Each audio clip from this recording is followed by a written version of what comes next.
Bien. Muy buenos días, sean bienvenidos a este taller de capacitación online gratuito, un aporte para la comunidad contable, donde estaremos analizando los procesos que conlleva una auditoría tributaria y cómo usted como contribuyente, cuáles son los derechos que le asisten ante un proceso de auditoría tributaria, ante un control por parte del ente de control. En este caso podría ser SENAE, municipio, servicio de rentas internas, una administración central, una administración seccional. Tiene ese ius puniendi que le otorga la Constitución, que el pueblo soberano, que es el pueblo ecuatoriano, otorgó a las diversas instituciones del Estado. Entonces, sin embargo, usted como ese ius puniendi, que es ese derecho sancionador que tiene una administración tributaria. Y ese derecho sancionador tiene límites, porque usted tiene derechos como contribuyentes que le asisten, y más allá de derechos como contribuyentes, tenemos los derechos humanos, que están muy por encima de cualquier norma local, e incluso hasta por la Constitución cuando son en temas de derechos humanos. Partiendo desde allí, desde sus responsabilidades también, porque como ciudadanos estamos obligados a cumplir con todo el estamento jurídico tributario cuando nos atañe, cuando se da un hecho generador, cuando hay una base imponible y cuando hay una cuantía del tributo. Estos tres ejes principales conllevan el momento de determinar un impuesto. ¿Sí? Cuando yo, ente de control, voy a determinar un impuesto, yo tengo que primero ver si existe el hecho generador, porque si no existe hecho generador, puede haber base imponible, cuantía del tributo, o sea, estoy pasando tiempo. El hecho generador. Entonces, cada tributo, en este caso, impuesto, tiene su propio hecho generador. Usted sabe que de manera general tenemos nosotros los tributos, pero los tributos se dividen en tres grandes grupos. A ver, ¿quiénes se acuerdan aquí que los tributos, así de manera general, se dividen en tres grandes grupos? A ver, vamos a ver en el chat. A ver, vamos, apuren. Los tributos. Si no sabe, por lo menos consúltela a la inteligencia artificial, pues, ¿verdad? Oye, ayúdame, mi profe quiere saber los tributos. Los tributos, impuestos, ya, tasas, bien, impuestos, tasas y contribuciones especiales. Muy bien, Israel, muy bien en todas las personas que están participando. Así es, se dividen en tres grandes grupos. Impuestos, tasas y contribuciones especiales. Impuestos, cuando usted se le impone un valor, se le impone la configuración de un tributo y estás obligado a pagar. Por eso dice impuesto. Hay una imposición que no te vamos a pedir permiso, guste o no te guste, estás obligado mediante imposición a pagar este impuesto. No existe una contraprestación, no existe una contraprestación del Estado. Es decir, yo estoy pagando como para que el Estado, no, no, no. Esto simplemente va a las arcas fiscales, tienen que cumplir el objetivo de la Constitución para el gasto público, para la construcción de carreteras, la medicina, el pago de los sueldos de los profesores, ¿verdad? Etcétera, etcétera. Eso es un impuesto. No hay una contraprestación por parte del Estado. El otro tipo de tributo, como usted nos menciona, las tasas. Aquí sí hay una contraprestación de un servicio. Yo te estoy pagando a ti para poder recibir algo. Por ejemplo, una tasa, a ver, la tasa de recolección de basura, lo que usted paga allí todos los meses. ¿Para qué? Para recibir una contraprestación, que es la recolección de la basura. Bien, ahí sí existe una contraprestación de un servicio. El otro tipo de tributos son las contribuciones especiales o de mejoras. Por ejemplo, Jorge, ya está pasando la metrovía por mi casa. Jorge, ya hicieron, qué sé yo, pavimentaron la casa, pavimentaron en la calle, ¿verdad? Cerquita de mi casa. Eso existe una contribución especial o de mejora. Se mejoró directa o indirectamente tu propiedad, pues, ¿verdad? Entonces, hay un tributo que pagar aquí. Entonces, los tributos se dividen en tres grandes grupos: impuestos, tasas y contribuciones especiales o de mejora. ¿Por qué esa diferenciación? Porque no todo es impuesto. Hay denominaciones que en realidad son tasas, hay denominaciones que en realidad son contribuciones especiales. Y el IVA, por ejemplo, ¿el IVA qué vendría a ser? ¿Una tasa, una contribución especial o de mejora o un impuesto? A ver, facilito aquí. ¿Qué vendría a ser el impuesto al valor agregado? ¿Qué vendría a ser el ICE? ¿Qué vendría a ser el ISD? ¿Qué vendría a ser la renta? ¿Un impuesto? Buenos días, Viviana Galarza, bienvenida. Así es un impuesto, es un impuesto. Y cada impuesto, mira, tiene su propia configuración. Cada impuesto tiene su propia configuración. Como por ejemplo, tenemos nosotros en el IVA, en el ISD, por ejemplo, en el ISD, en el impuesto a la salida de divisas. Usted sabe que cada impuesto tiene su propia configuración y cuando hay una auditoría tributaria, una determinación de ese impuesto, la auditoría está enfocada en determinar tres cosas. Primero, que exista, grábese por favor esto, hecho generador. Segundo, base imponible.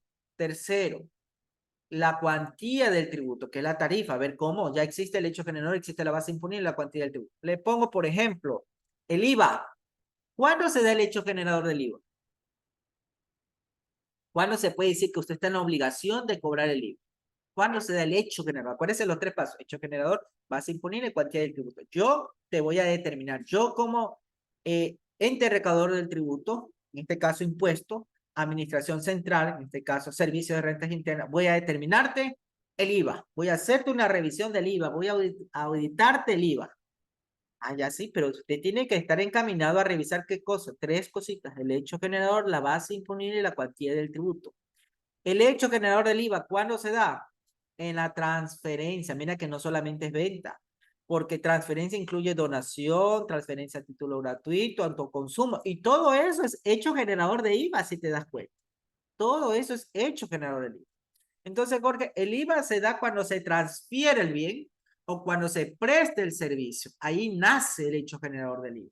Pero si yo a usted, por ejemplo, yo que vendo artículos de ferretería, por ejemplo, yo a usted le voy a vender cemento, pero todavía no le he transferido el bien, usted simplemente lo que hace es Jorge, o lo que está ocurriendo ahorita los generadores eléctricos, que incluso algunas empresas no te están transfiriendo el bien porque no hay en stock. Sin embargo, dice, deje reservado, porque ya cuando llegue la importación, eso se va como pan caliente.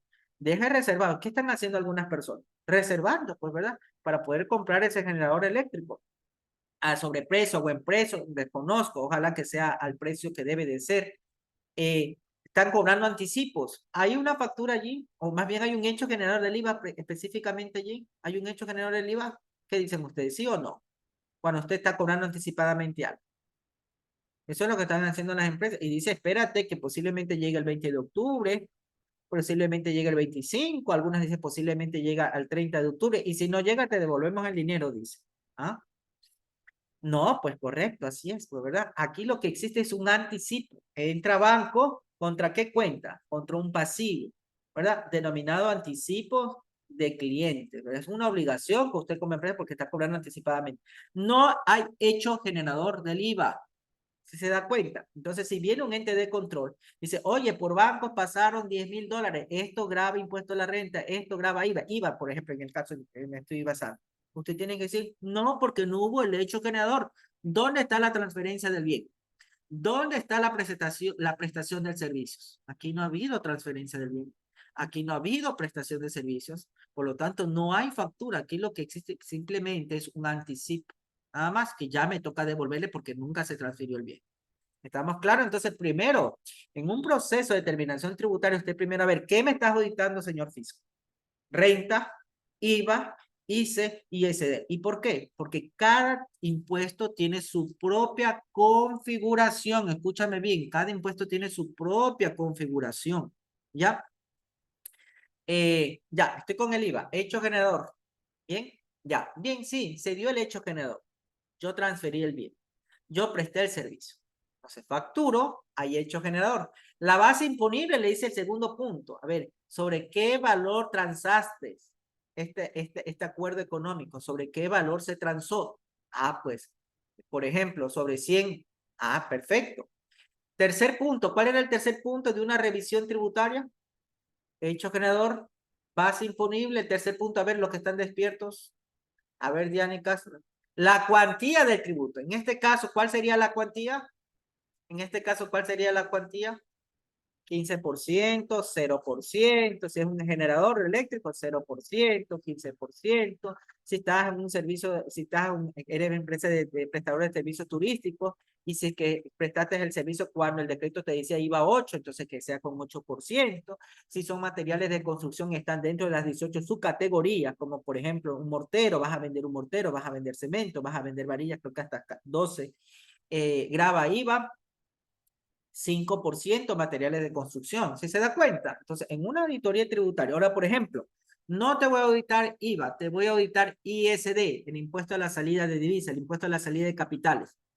El hecho generador. ¿Cuándo se da el hecho generador del ISD de acuerdo a la ley reformatoria de la equidad tributaria y del reglamento del ISD? Vamos, yo quiero que participe. ¿Cuándo se da el hecho generador del ISD? ¿Cuándo usted está obligado a pagar este tributo? ¿Ah? Cuando hay salida de divisas, ¿verdad? Cuando el dinero sale al exterior. Claro, hay ciertas presunciones, tanto en la importación y en la exportación sería bueno que usted se revise. Hay presunciones tanto en la importación como en la exportación, pero de manera general es cuando salen las divisas, sale dinero al exterior, ¿verdad? Allí se da el hecho generador. Hecho generador. Base imponible, no sé, pues cuánto fue el pago que salió al exterior. Y la cuantía del tributo, ¿cuánto sería la cuantía del tributo en el ISD actualmente? Lo que usted tiene, los deditos que tiene en la mano, ¿cuántos, cuántos, cuántos? 5%. ¿Sí es? Entonces, mira, mira esta parte importante. A ver, te pongo otro caso. Estamos recién en un proceso de determinación tributaria, Jorge, ¿qué es lo primero que se analiza? Déjame darte la base jurídica, ¿ya? Déjeme, por favor, aquí abrir el código tributario.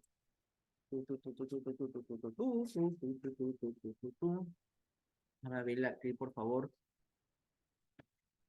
Y espérenme que ya no se quiere abrir el código. Estamos feriados, Jorge, ya no quiere abrir el código. Ah, ya, ya. Ya se está viendo el código. Un ratito.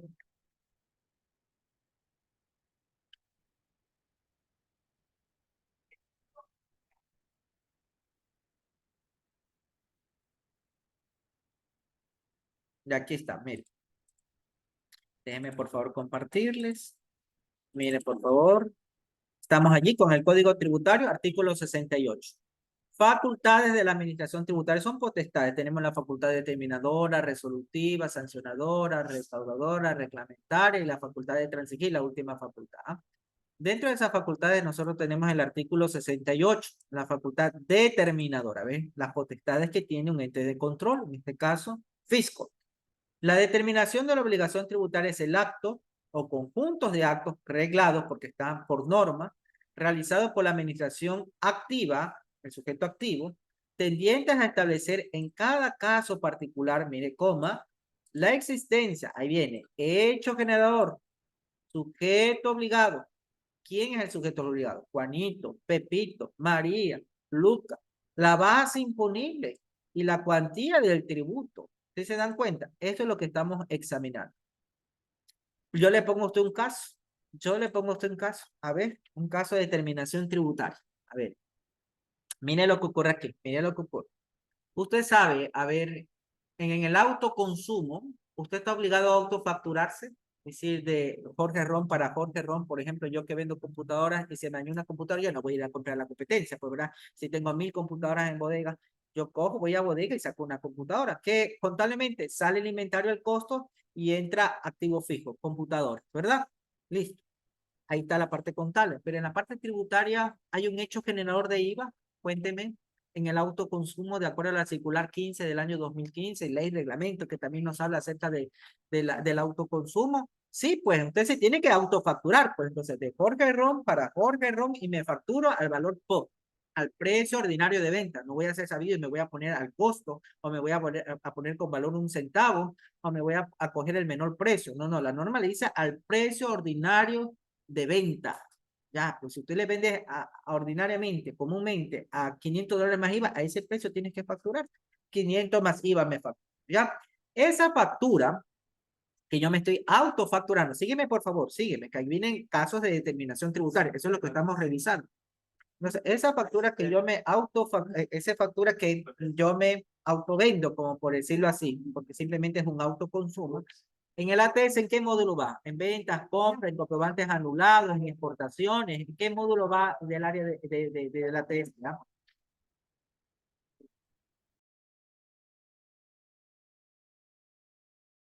Vamos a esperar a ver qué dicen ustedes. ¿En qué parte del módulo del ATS va la autofacturación? En el módulo de ventas. ¿Por qué? Para que pagues el IVA, porque para ese es el chiste, estás facturando para que pagues ese IVA que se dio por hecho el hecho generador del IVA. En el formulario 104, ¿en dónde va esa autofacturación? ¿Ventas o en compras?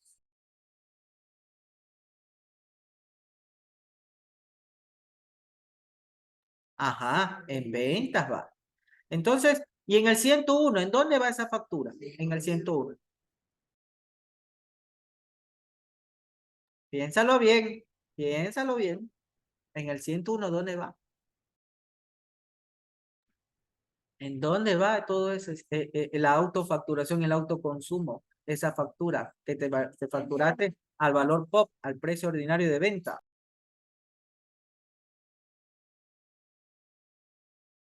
A ver, piénsalo bien. Y el resto, ya estamos las 100 personitas, ¿ah? Que ese es lo máximo que tengo por ahora para el Zoom. ¿Dónde va?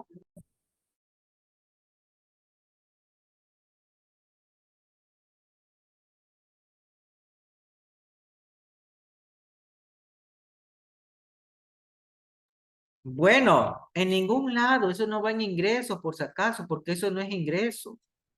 Entonces, tú tienes en el ATS, tienes en la facturación electrónica, tienes en el formulario 104. ¿Por qué están todos allí? Porque tienes que pagar un IVA porque hay un hecho generador del IVA. Pero eso se puede decir que es renta, eso se puede decir que es ingreso. La respuesta es no. El hecho generador de renta es otra cosa. Cada tributo, cada impuesto tiene su propia configuración. Aquí nació el hecho generador del IVA. Y la factura está atada al IVA, por eso que facturé, como nació el hecho general del IVA, facturé, cobré el IVA, pagué el IVA, listo, ahí está el IVA pagado, ¿verdad? De mi propio bolsillo, porque es autoconsumo. Ah, pero es ingreso esa factura. La respuesta es no. Sin embargo, te puede llegar una comunicación de diferencia diciendo, oiga, Rosángela Balcázar, oiga, Rosángela, un cruce de información suyo, propio, ni siquiera con tercero, cruzando el ATS, cruzando el 104 y cruzando la facturación electrónica con su 101, que es de ingreso, hay una diferencia, qué sé yo, de $10,000. No me cuadra. Tiene 10 días para justificar y se le combina que haga la declaración sustitutiva y pague los intereses respectivos. Recordándole que te acuerdas el artículo 298 del COIP, por el numeral 18, la omisión de ingresos es un delito tributario y te puede ir hasta 5 o 7 años preso. Entonces se queda así, ¿verdad? Y, y bueno, algo está pasando, o sea, por eso les digo a los oficios persuasivos, a las comunicaciones, siempre pongan la atención, por favor, pongan la atención. Hay algo dentro de la administración tributaria que no está cuadrando y usted tiene que, pues, ¿verdad? Usted como tiene la carga de la prueba, usted tiene que demostrar, probar en qué está esa diferencia. Bien, en este caso, la diferencia, señor fisco, es, si bien es cierto, se facturó, está en el ATS, está en el 104, pero es autoconsumo. Mira, aquí está la factura, dice Jorge Ron, para Jorge Ron, y en el detalle autoconsumo y se le registró contablemente, estoy demostrando, fue el activo fijo. Entonces, eso no es un ingreso por ningún lado, más bien es un activo fijo. ¿Hay hecho generador de renta? No hay hecho generador de renta. Por eso te digo, en una determinación tributaria, pero le voy a revisar renta a usted. Lo primero que hay que abrir los ojos es que a ver si que existe hecho generador de renta. ¿Ya? El segundo, ¿cuál es el segundo? El segundo eje que se revisa. A ver, ya vi que hecho generador. El segundo eje, vamos, vamos, vamos, vamos, vamos. Te voy a poner otro ejemplo. Uno por uno te voy a ir poniendo el ejemplo. No, pues que esté bien calculado. Ya revisé hecho generador. ¿Cuál es lo segundo que se revisa en una determinación tributaria?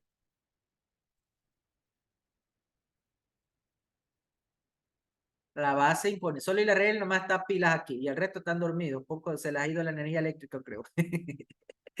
Pero desde acá se les ha ido la energía eléctrica. La base imponible. La base imponible. Te pongo un ejemplo. A ver, Fernandita, ella trabaja bajo relación de dependencia. Imaginémonos que ella gana el básico. Yo sé que usted gana más que eso, unos 2 ceros más. Es broma, broma por si acaso. Entonces, ella gana el básico. Fernandita gana el básico. $460 todos los meses. ¿Es renta? Claro que es renta. ¿Hay un hecho generador de renta? Claro, porque la renta por el artículo 1, 2 de la ley y 1 del reglamento y el artículo 8, 1 de la ley. ¿Cuándo será el hecho generador de la renta? En la transferencia del bien a prestación de servicio, que la renta puede venir del trabajo, del capital o de ambas fuentes, a título gratuito o a título oneroso. Eso es hecho generador de renta. Suelto. Ese es el hecho generador de renta puro bajo relación de dependencia. Listo, hay un hecho generador. Segundo, base imponible. ¿Hay una base imponible para ti? ¿Cuánto es la base imponible? ¿Desde cuándo se empieza a pagar renta desde la base imponible? ¿Desde qué valor? Póngamelo por allí. Póngamelo por allí, a ver. ¿Desde qué valor? Póngame, pero el valor, pero yo sé que de la fracción básica de grabar el impuesto a la renta, pero ¿desde qué valor?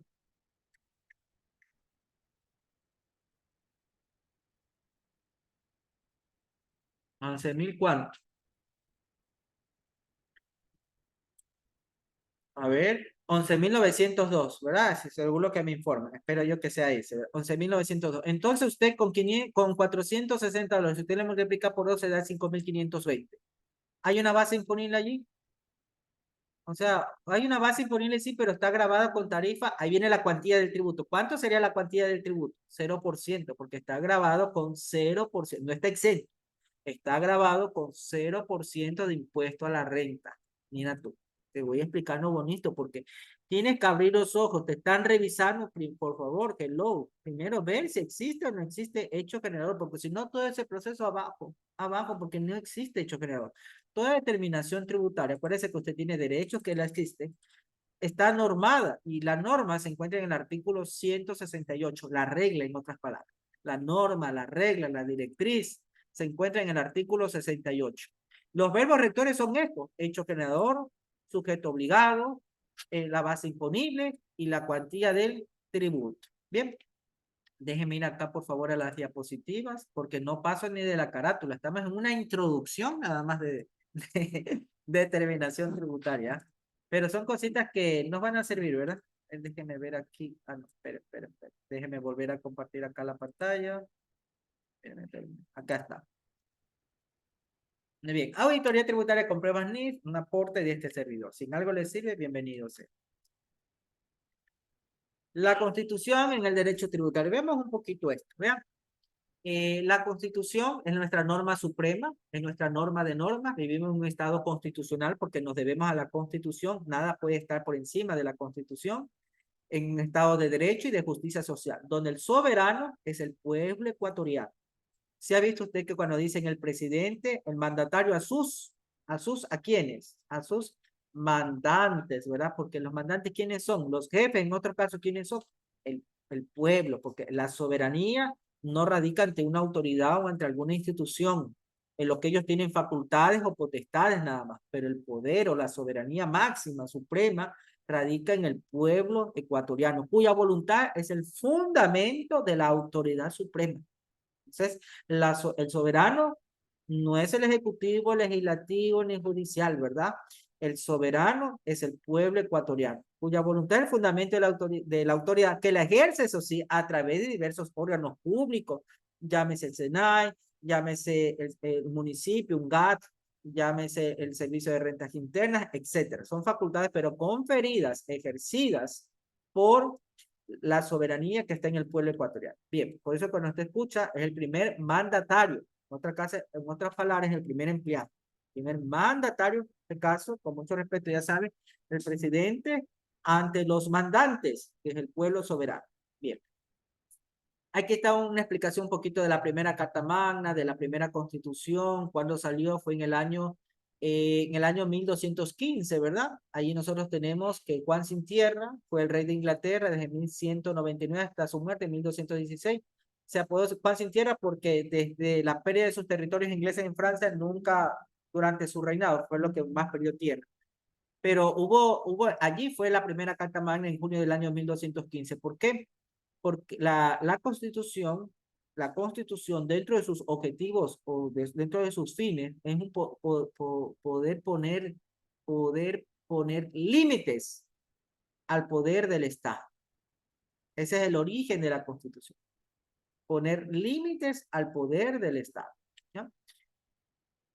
¿Dónde se encuentran nuestros verbos rectores tributarios? Mire, esto es importantísimo. Los verbos rectores tributarios. El artículo 300. El régimen tributario se regirá por los principios de generalidad, porque un impuesto tiene que ser de carácter general, no porque me caes mal, Elizabeth, te voy a mandar a ti, lo más exclusivamente a ti, a tu familia, estos tributos, y el resto no.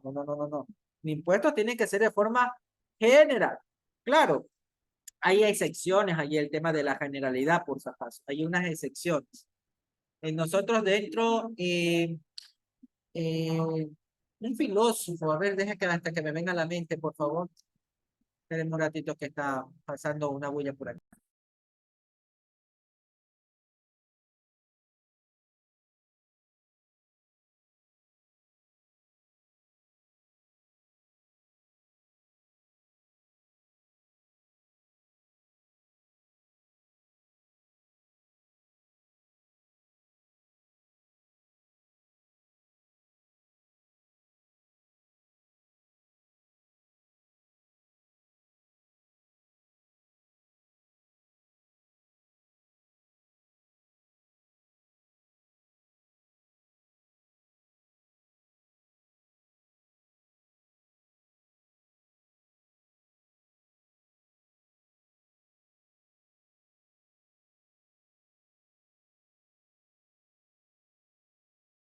Ya, era una boya que estaba pasando por aquí, ya.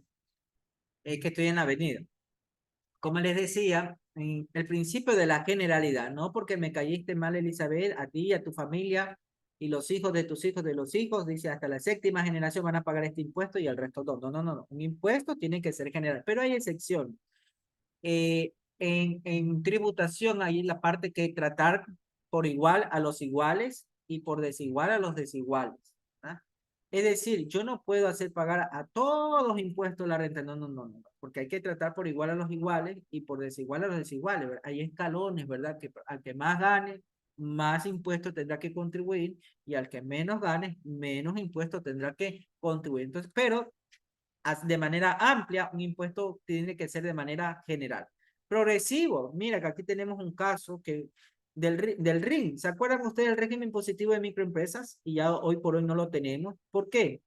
Porque no cumplía el papel de la progresividad. Un impuesto tiene que ser progresivo y desde lo más bajo hasta lo más alto, pues, ¿verdad? En cambio, el RIN dice no. A todos los que estén en el régimen impositivo de microempresa iban a pagar cuánto el tributo era sobre el ingreso directamente, el 2%. Entonces, no cumplías con el papel de la progresividad. Mire que la tarifa del impuesto a la renta ahora del RIN es progresiva, ¿sí o no? Que va desde el 0% hasta el 2%. Ahora sí hay una progresividad. Incluso fue declarado hasta inconstitucional en el tema de la tala del impuesto a la renta de los negocios populares. Los jueces de la Corte Constitucional, su papel es, su rol, dentro de uno de los roles que ellos tienen, es expulsar normativa que esté atentando a la Constitución o que esté por encima de la Constitución. Acuérdense que nadie está por encima de la Constitución, ¿verdad?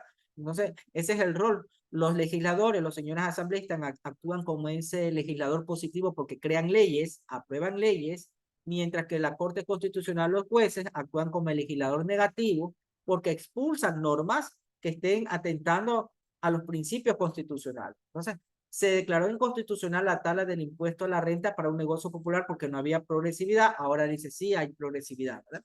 La eficiencia, todo impuesto tiene que ser eficiente. La simplicidad, oiga, pues esto se ha vuelto una ciencia. Le dicen, no, no, no. Para que usted se pueda declarar un impuesto tiene que ser lo más simple posible. Lo más simple posible. Para que, claro, para facilitarle al contribuyente una determinación de impuestos de la manera correcta, ¿verdad?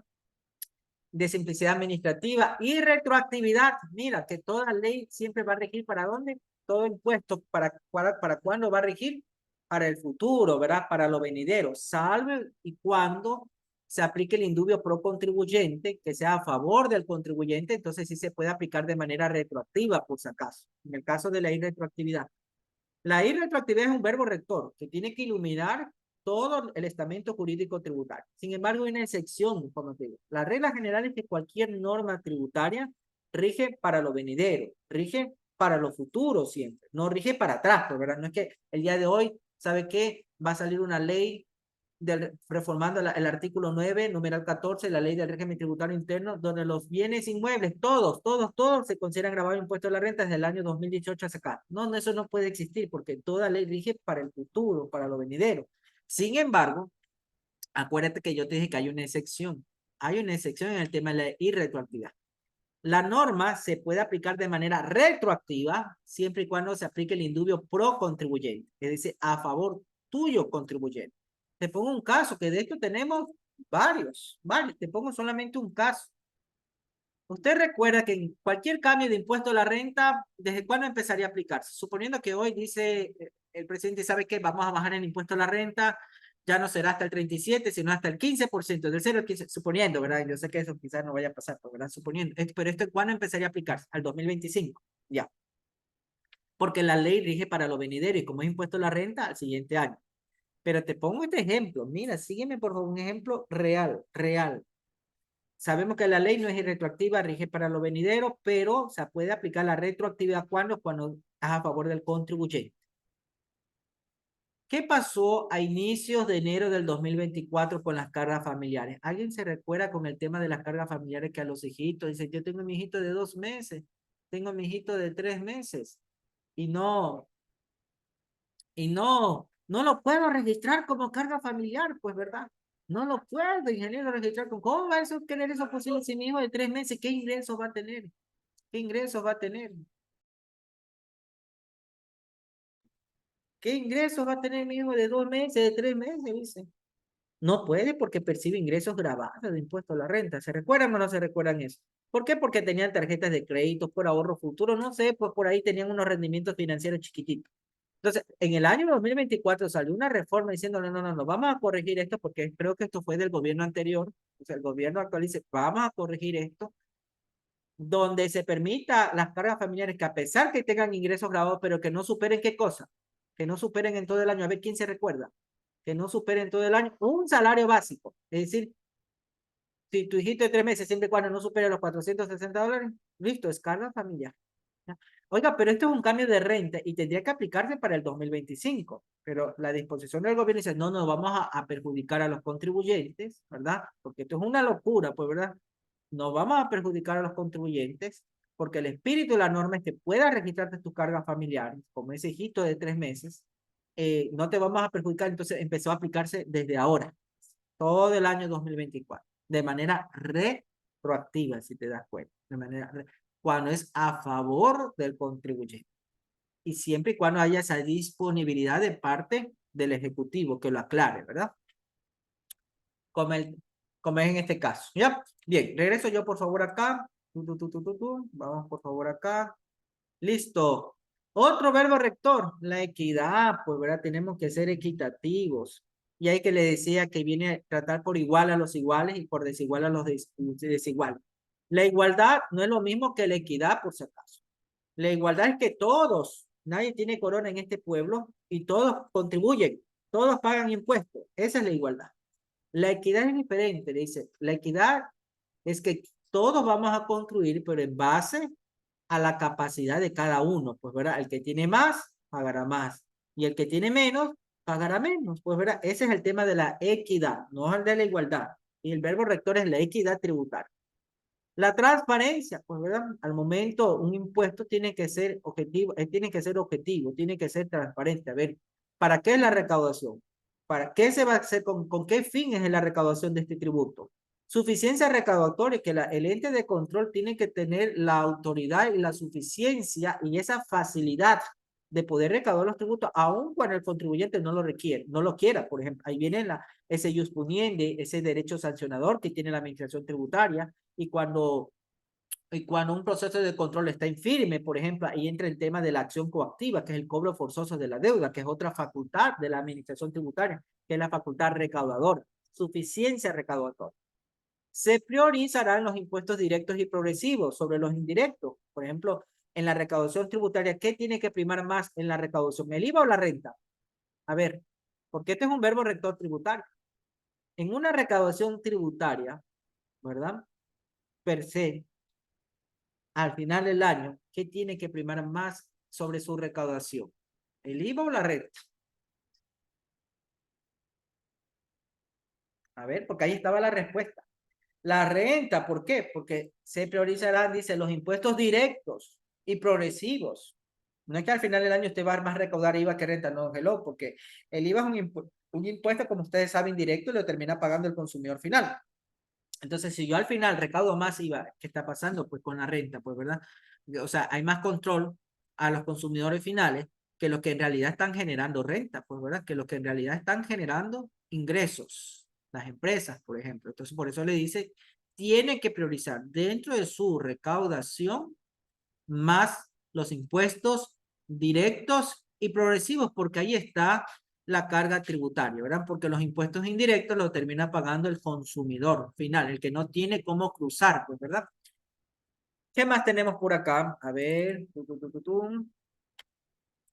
La no confiscatoriedad, mire, esto lo tenemos en sentencia. Estaba en la anterior constitución, antes de la del 2008, estaba el tema de la no confiscatoriedad y de la capacidad contributiva. Ah, mira, de la capacidad contributiva.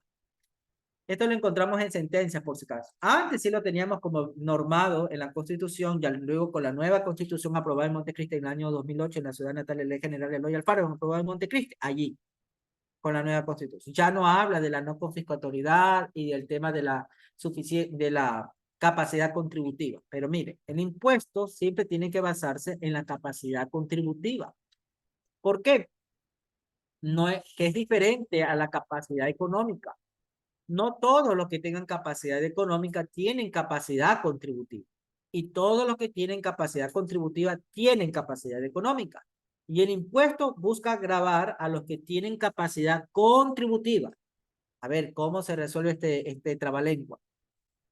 Que, con un ejemplo, está la capacidad contributiva por acá, está la capacidad económica por acá, pero vamos a mostrar un ejemplo. ¿Ah? Fernandita gana el sueldo básico, por ahí con los décimos, por ahí con unas pequeñas horas extras, por ahí con las utilidades, por ahí a duras penas, rajuñando por ahí, por aquí, por acá, ella llega a cubrir la canasta familiar básica, para cubrir lo básico, ¿verdad? Ella llega a duras penas con la canasta familiar básica.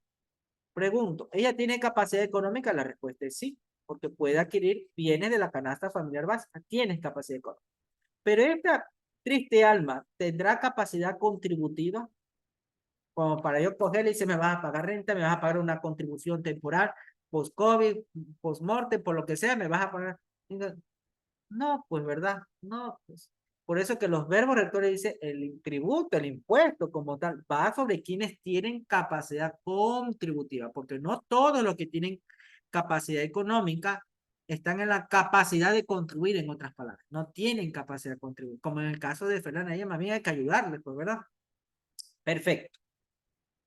Ahí están los verbos rectores en el artículo 300 de la Constitución de la República del Ecuador que tienen que iluminar todo el estamento jurídico tributario. Caso contrario, si hay alguna norma, un tributo como el RIMPE, negocio popular, que no tenía una tarifa progresiva, o el régimen positivo de microempresa, que era una tarifa plana, el 2%, como no cumplías con uno de los verbos rectores, porque con todos hay que cumplir, como no cumplías con uno de esos verbos rectores, oiga, inconstitucional. Inconstitucional. Vamos a continuar, por favor, acá. A ver, déjeme ver qué más tengo por aquí. Ah, el principio de no confiscatoriedad, de la capacidad contributiva. ¿Cómo se crean los impuestos? Mira, esto es bonito. Mira, todo esto nos sirve para un proceso de determinación tributaria, por si acaso. ¿Ah? Todo esto nos sirve conocer. ¿Cómo se crean los impuestos aquí en Ecuador? Mira, artículo 135 de la Constitución y el artículo 301 de la misma Constitución, de nuestra Carta Magna, de nuestra Carta Política. Solo, claro la norma, solo la presidenta o presidente de la República podrá presentar proyectos de ley. Es decir, pregunta hasta para el público conocedor. ¿El presidente por sí solo puede crear impuestos? Estamos hablando de los impuestos. Acuérdense que los tributos, impuestos, tasas y contribuciones especiales. Ya no quiero, este taller no es hablar sobre las tasas ni las contribuciones especiales. Este taller es hablar sobre los impuestos. Pregunto, de aquí al día de mañana, el actual presidente dice, ¿sabe qué? Quiero crear impuestos. O quiero suprimir un impuesto. O quiero eliminar un impuesto. Listo, registro oficial y todo el mundo hacer lo que está en el registro oficial. ¿Es posible eso? ¿Qué dicen ustedes? A ver, lean bien. La respuesta es no. La respuesta es no. Aquí está clarito. El presidente no puede crear impuestos. El presidente lo que puede es presentar proyectos de ley. ¿Usted se da cuenta? Presentar proyectos de ley. No es que de aquí el día de mañana me levante y digo el IVA que regresa al 10%. No, no, no, usted no puede hacer eso. Usted lo que puede presentar, eso sí, tiene que venir solamente por el Ejecutivo, en este caso el presidente. El presidente es el que tiene que presentar proyectos de ley que cree modifiquen o supriman impuestos. Voy a crear un impuesto, voy a modificar un impuesto, a bajar o a subir, o voy a eliminar un impuesto. ¿Pero a través de qué? A través de un proyecto de ley. No puede ser ley esto. A través de un proyecto de ley. ¿Estamos claros? Segunda pregunta, por favor, para ustedes. ¿Pueden los asambleístas presentar proyectos de ley que creen, modifiquen o supriman impuestos? ¿O puede el pueblo ecuatoriano presentar proyectos de ley que creen, modifiquen o supriman impuestos? ¿Puede algún gremio profesional presentar proyectos de ley que creen, modifiquen o supriman impuestos? Vamos a ver. ¿Cómo que, Paola? A ver. Dios mío, mire, tenemos un problema de lectura. Tenemos un problema de lectura. Aquí qué dice, aquí qué dice, vean, no, usted no ve el mouse aquí, pero aquí dice solo. Es decir, no te han invitado a ti. Aquí dice solo. Esta es una facultad de quién. ¿De quién es esta facultad? El presidente de la República. Él es el único en todo el estado ecuatoriano de proponer, no de crear, de proponer un proyecto de ley para que ese sí se cree, se modifique o se supriman impuestos. Impuestos. Estamos hablando de impuestos. Tasas, contribuciones, ese es otro proceso, por sacar. Otro proceso. Pero en impuestos, esta es una facultad única y exclusivamente del presidente. Él es el que propone, en otras palabras, ¿verdad? Tampoco es que de por sí solo, yo como presidente, el día de mañana ven, yo ya soy presidente y voy a mandar a registro oficial mediante un decreto ejecutivo que el IVA será al 10%, listo. O el IVA 0% aquí, IVA 0% todo el mundo. No puedo hacer eso yo. Lo que sí yo puedo proponer y será, ¿a dónde se tiene que ir ese proyecto de ley? A ver, yo voy a proponer, presidente, pues yo propongo crear, modificar o suprimir un impuesto. ¿A dónde propongo? ¿A dónde se tiene que ir este proyecto de ley? Al poder, al otro poder, al poder legislativo, a la Asamblea Nacional, ¿verdad? Allá se tiene que ir al segundo poder, al poder legislativo. Pero estamos claros allí, por favor, cuál es el proceso de cómo se crean impuestos. Impuestos, ya dimos la definición de impuestos. Veamos entonces, por favor, acá nuevamente. Listo. Para eso está el otro artículo. Artículo 301 de la Constitución. Solo por iniciativa, miren, solo por iniciativa. ¿Quién tiene iniciativa? La función ejecutiva, que está representado por el presidente, por el artículo 135. Y mediante ley sancionada por la Asamblea Nacional. Ahí viene, pues entonces ese proyecto se tiene que presentar ¿en dónde? En la Asamblea Nacional. Se podrá establecer, modificar o exonerar o extinguir impuestos. Entonces, cuando la Asamblea Nacional recibe ese proyecto de ley, ellos dicen, a ver, ¿aceptamos, modificamos o negamos? ¿Sí o no? ¿Aceptamos, modificamos o negamos? Te hago una pregunta. Suponiendo que el presidente venga con un proyecto de ley del IVA, la Asamblea Nacional no le acepta el IVA, pero cree un impuesto a la renta.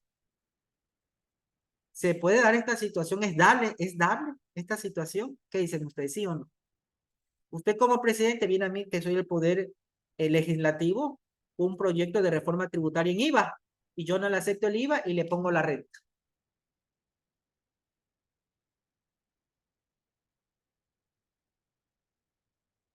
Ya hubo un proyecto, acuérdense del IVA, cuando el presidente vino con un proyecto con IVA, subir el IVA al 15, la Asamblea le bajó al 13, pero creó otras contribuciones, acuérdense, a los bancos, etcétera, etcétera. ¿Es posible eso? Vamos más que nada a centrarme en mi caso, no me quiero centrar en el otro caso que es delicadísimo, que eso se está demandando en la Corte Constitucional, porque no me quiero meter en eso. Te pongo en este caso, mi ejemplo. Usted como presidente viene con un proyecto de reforma tributaria del IVA y yo no la apruebo como poder legislativo porque tengo la potestad de eliminar ese proyecto, de no aceptarle, pero le creo la renta allí. ¿Es facultad eso del poder legislativo? Vamos viendo. No, pues verdad, no, porque ¿quién tiene la potestad para crear, modificar o suprimir impuestos? el presidente. Entonces, la propuesta no tiene que nacer del poder legislativo. La propuesta de dónde tiene que nacer? Del poder ejecutivo a través de su órgano, de su representante máximo, que es el presidente. Estamos viendo, ¿verdad? Sí, ¿verdad? Bonito, bonito eso es lo que estamos viendo. ¿Sí se lo sabían ustedes o no? ¿O estamos refrescando después? Quizás algunos están refrescando, pero esto es norma básica que tendríamos que nosotros entender los impuestos. Bien, mira lo que ocurre acá. Pero, Jorge, ¿qué pasa si el presidente, acuérdese el artículo 140, el presidente podrá enviar a la Asamblea Nacional proyectos de ley calificados de urgencia? Y la Asamblea, de acuerdo al artículo 140, tiene 30 días para aprobar, modificar o anular dicho proyecto, ¿verdad? Negar dicho proyecto, ¿verdad? Aprobar, modificar o negar. ¿Cuánto tiempo tiene la Asamblea? 30 días. Pero cuando los proyectos en reformas tributarias sean calificados de urgencia económica. Y ese mismo artículo 140 dice, mientras está dentro de los 30 días la Asamblea aprobando, modificando o negando, el presidente no podrá enviar otro proyecto de ley de carácter económico urgente. No podrá hacerlo porque tiene que esperar que se resuelva dentro de los 30 días. Sin embargo, hay otra salvedad. Cuando se esté en un estado de excepción, cuando se esté en un estado de excepción, el presidente sí va a poder enviar varios proyectos de carácter económico urgente, pero cuando se esté en estado de excepción.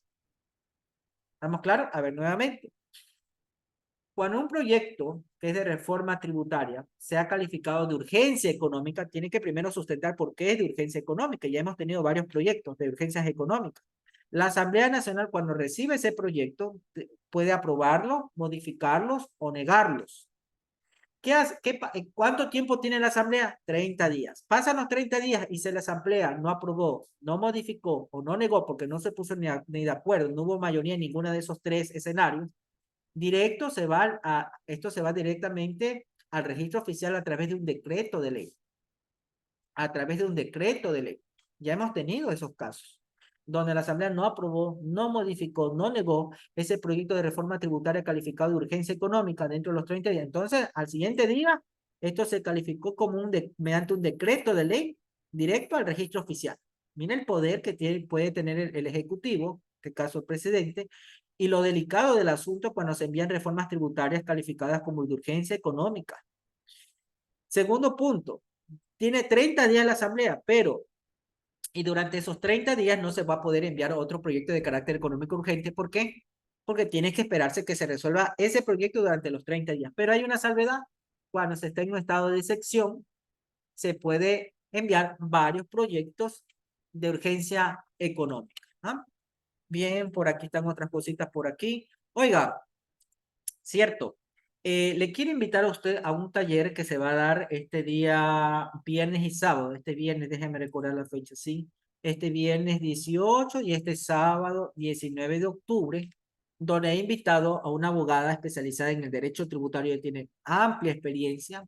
Y vamos a aprender, pues, ¿verdad? La tributación ya no desde lo típico, de lo que nosotros siempre hemos aprendido partiendo desde la contabilidad, que es la base y la esencia económica y la realidad económica de cualquier empresa, pero ahora aprender la tributación desde los estamentos jurídicos tributarios. Es decir, ¿qué te dice la Constitución? ¿Verdad? ¿Qué te dice el Código Tributario? ¿Qué te dice la ley? ¿Qué te dice el reglamento, resoluciones? ¿Verdad? Les invito, ¿ah? Está a un valor accesible como para que ustedes puedan. Y si se va la energía, no importa, porque para eso, no sé, pues para eso nos vamos a, si se va la energía no importa porque va a quedar grabado, va a quedar grabado, va a quedar grabado y no me hagas esos pucheros, Rosángela, porque como país tenemos que seguir generando, tenemos que avanzar, porque si yo me pongo a esperar que cuando haya energía, la estabilidad, no, porque uno tiene que producir, pues, ¿verdad? Ya busque, solo busque, esta es nuestra realidad, guste o no nos guste, esta es nuestra lamentable realidad. Y tenemos que vernos porque nadie le va a traer el pan de su hogar si no es por usted mismo, ¿no? Entonces, a sacudirlo y a seguir generando, porque esto es un efecto multiplicador, ¿verdad? Muy bien, adaptarnos también a lo que tenemos, adaptarnos. Jorge, a mí me gustaría una clase online ya, pero va a quedar grabado y va a haber un grupo de WhatsApp para que pueda seguir preguntando. Muy bien, preguntitas por favor hasta allí, ¿no? Porque ya hemos hecho una horita. El día de mañana también vamos a hacer otro ahorita, les voy a compartir el enlace del grupo a WhatsApp, así mismo, como para poder seguir avanzando, ¿ya? Ahorita sí, cuídense mucho, pasen bien, hasta pronto, ¿ah? Es un gusto. Hasta luego.